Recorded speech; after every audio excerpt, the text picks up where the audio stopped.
Let's move to our next segment. Now, this is called Two Truths and a Lie. Basically, the idea is you give us three statements from your entire journey. It can be challenges, achievements, personal, business related, up to you. Two of them have to be true, and one of them has to be a lie. And then we're going to guess which one's the lie. Okay. So first statement.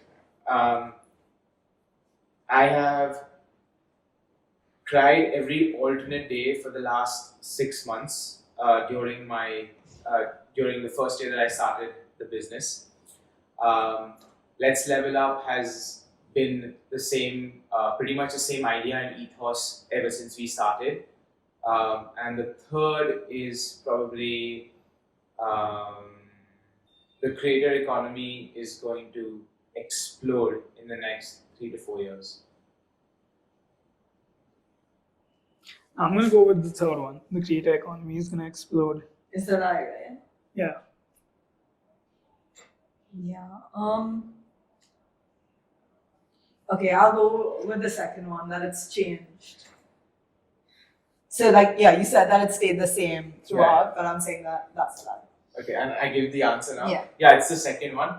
I thought it was one, but then I was like, maybe the ethos is the same, because he just discussed pivots. Yeah. That's too easy.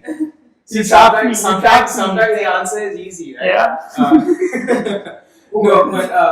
So ethos was pretty much the same, but there were a lot of small pivots.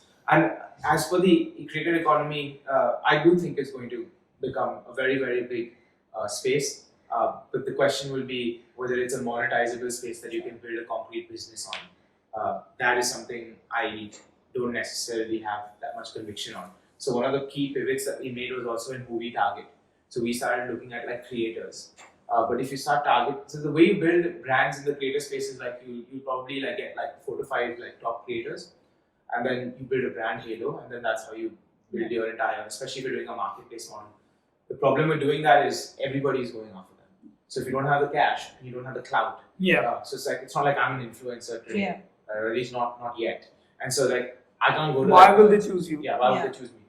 And so that is what I meant by is it a monetizable space? And can great billion-dollar companies be built in that space? Maybe, but do I have that conviction today on that? No. So that's how we then pivoted into small business owners that are doing these coaching. So the coaches that we serve, or the subject matter experts that we serve, or the businesses that we serve, they're small businesses, and then they go on to slightly SMEs, or slightly larger businesses, and they usually they have their own small community. So you'll never probably know of them, but they're doing fairly well for themselves because they've formed a small niche. They run targeted ads, and they'll do a specific course or a specific coaching program for a specific niche. And so that's one of the key learnings that I had was you don't have to go and build this extremely fluffy business with clout and PR and press. You can build a very sustainable, growing, very quickly growing business in a niche that's probably very unsexy, but it's the unsexy businesses that actually work.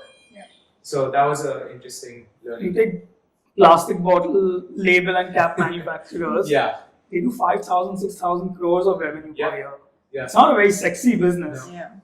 Yeah. But 5,000 crores. Exactly. That, and also a lot of people are now targeting micro-influencers, people with smaller communities and smaller, I guess, clout than the big ones, because everyone's going after them. But be how can one person sell so many things? Yeah.